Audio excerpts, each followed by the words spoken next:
Hello, my wonderful viewers, and welcome to another episode of Betty Adams Overanalyzes. Shocker of shockers, today we're going to take a look at Kaiju number 8.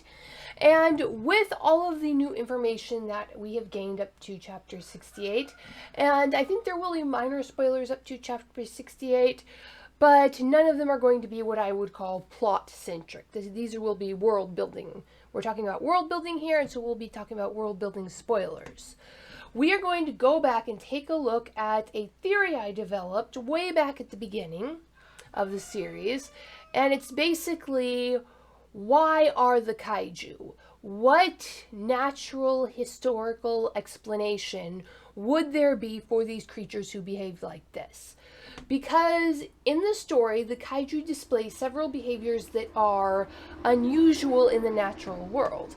Of course, these are some classic kaiju behaviors, but given how much of an effort Matsumoto has been put into explaining the situations in his book naturalistically, from the wyvern kaiju having reduced shielding on their backs to preserve weight, to just the beautiful physics drawn into every shot, I think we can assume that Matsumoto isn't just going to put an old kaiju trope in there just because.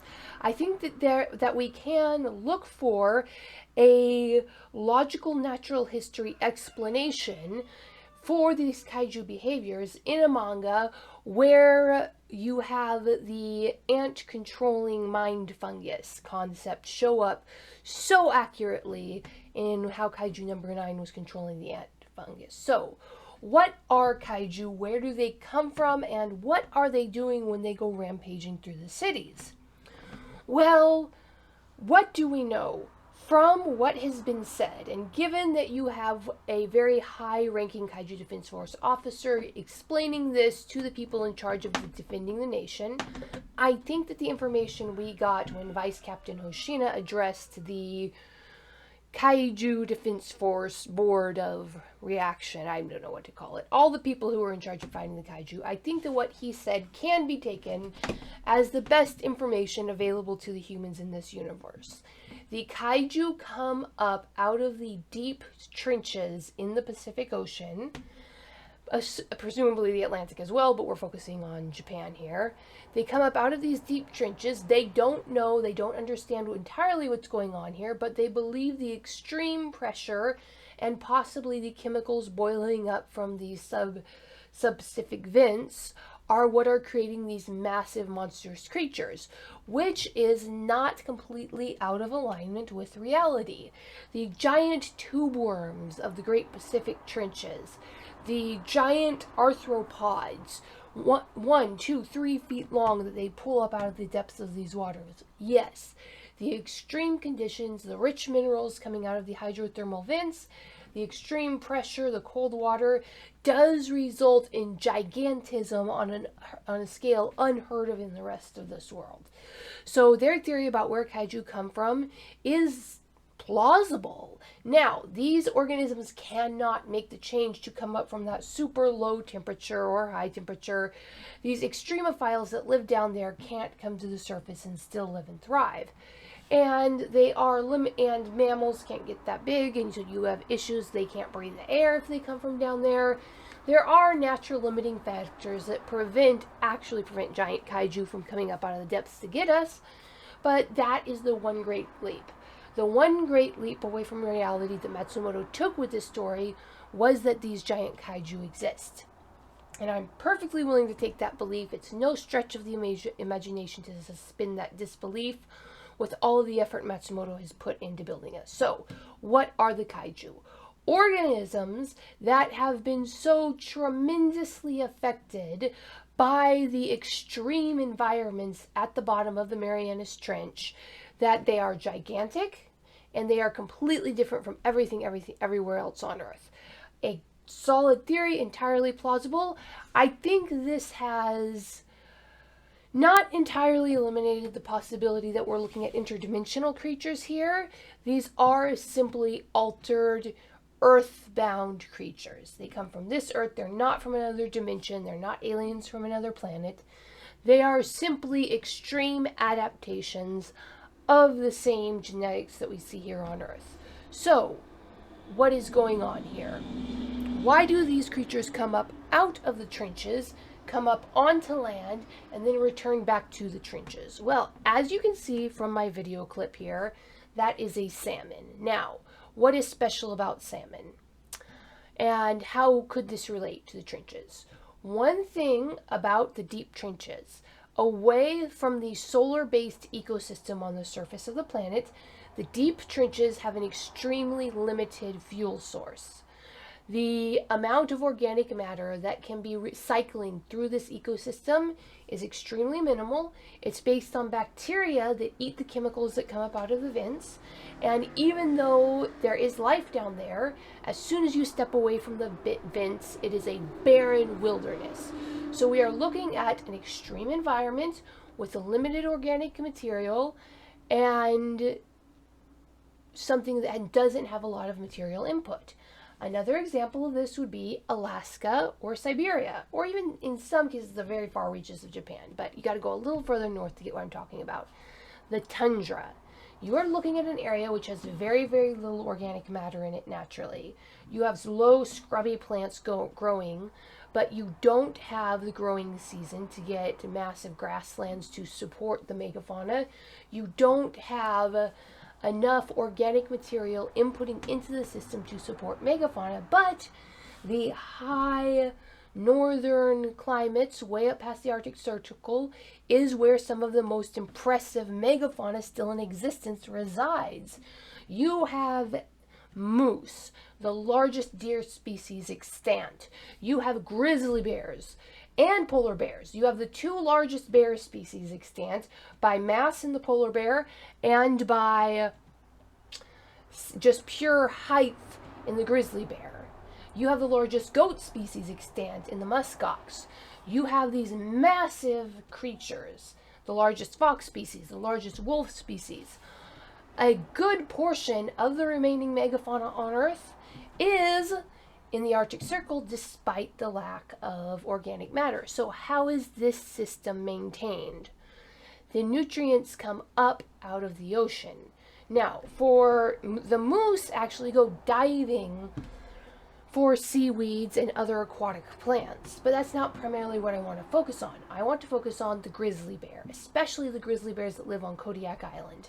There is not enough food on Kodiak Island to support a regular population of bears, let alone the single greatest concentration of the single largest by height and width and length population of bears in existence. So, how is Kodiak Island full of gigantic Kodiak grizzly bears? The answer is the salmon. You have salmon that are spawned in the rivers of the island, and these teeny tiny salmon eggs, the bears love them, but there's not enough material there to feed them. But these salmon eggs turn into smolt, and these smolt turn into fingerlings, and these fingerlings swim down the rivers and out into the vast depths of the Pacific Ocean. They swim throughout the Pacific Ocean, gathering nutrients. Some of them get eaten, but a lot of them survive to go back to Kodiak Island. And every year, those salmon come back bringing the nutrients that they have gathered from throughout the Pacific Ocean, and the bears feast on them. And again, the salmon are a large part of the diet of the seals that the polar bears eat. And then the Kodiak bears go inland, their bodies drop down, rot to the ground, and a lot of those nutrients that the Kodiak bears return to the soil that turn into plants that are in turn eaten by herbivores came from the depths of the Pacific Ocean, thousands of miles away from Kodiak Island. So you have this ecosystem that is entirely, wholly dependent on the yearly return of these salmon. So my theory is this: you have these ecosystems deep within the trenches of the Pacific Ocean, and in Matsumoto, which are very comparable to islands.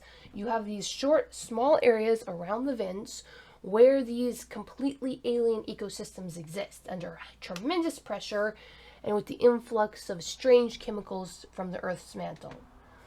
Then you have these creatures that come up out of these little islands, travel the world, eating, gathering food, and returning to these islands.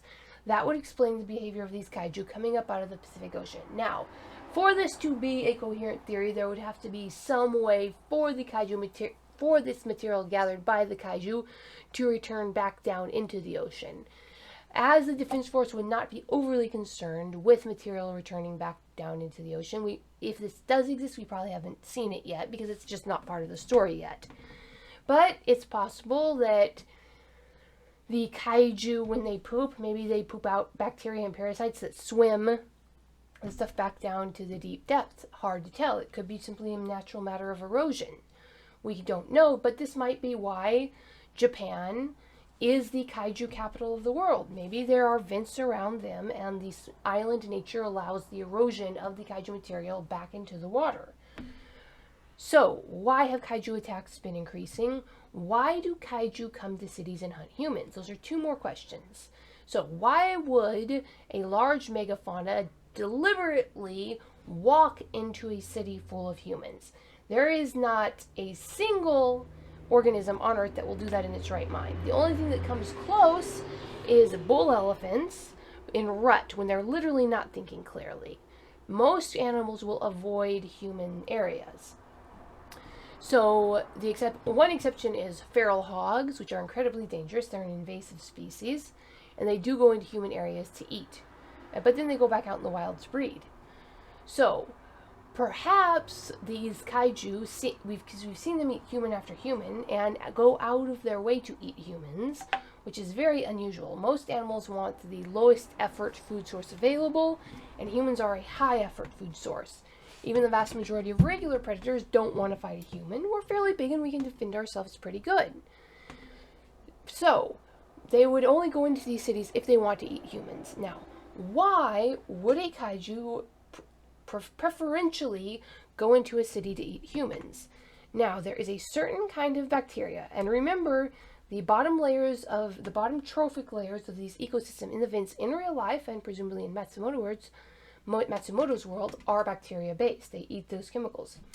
Bacteria will grow by stealing DNA from other organisms. One manga that dabbled in this was the monsters, the villains in The Promised Neverland, needed the DNA of other organisms they needed constant ingestion of human DNA to maintain their intelligence.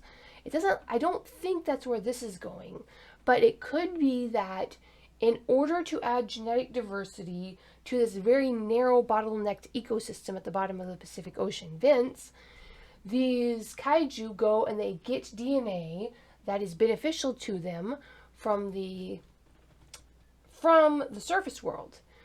But one of the easiest to catch high intelligence DNA would be human DNA. So perhaps Kaiju number 9, because we have seen Kaiju number 9 absorb humans for their intelligence and information. So what if Kaiju number 9 himself, his original form, was the result of these kaiju over centuries bringing down bit after bit of human DNA and to build up these hyper-intelligent kaiju?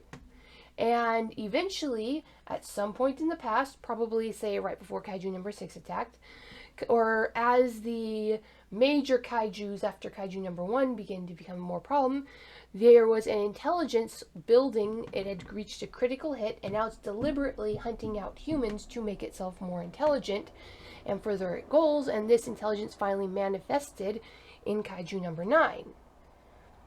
So, this is, in a nutshell, my theory.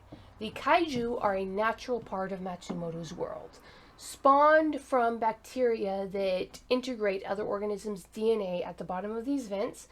They have always sent up motile kaiju to gather resources from the surface and bring them down into the vents to accentuate this ecosystem. And at some point within the past, say, century or so of this story, the gathering of human DNA led to a surge in kaiju intelligence that passed some barrier that has now allowed for the intelligence of Kaiju number 9 and the deliberate and warlike weaponization of these natural tendencies of the kaiju, the salmon tendency and the bacteria tendency, in order to bring forth this kaiju era that Kaiju number 9 has spoken of. So there's my theory. Kaiju are super bacteria salmon that are under the generalship of Kaiju number 9, attempting to bring the world into an era of kaiju.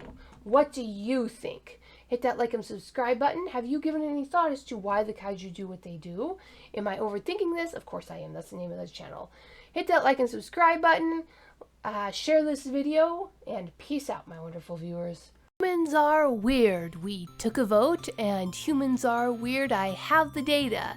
2 books in a series of human absurdity. Go check out these short story collections.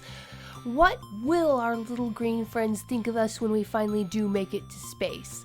Find out the answer in 2 books of human absurdity. Humans are weird, we took a vote, and humans are weird, I have the data. Available on Amazon, Barnes & Noble, Kobo, and Google Play.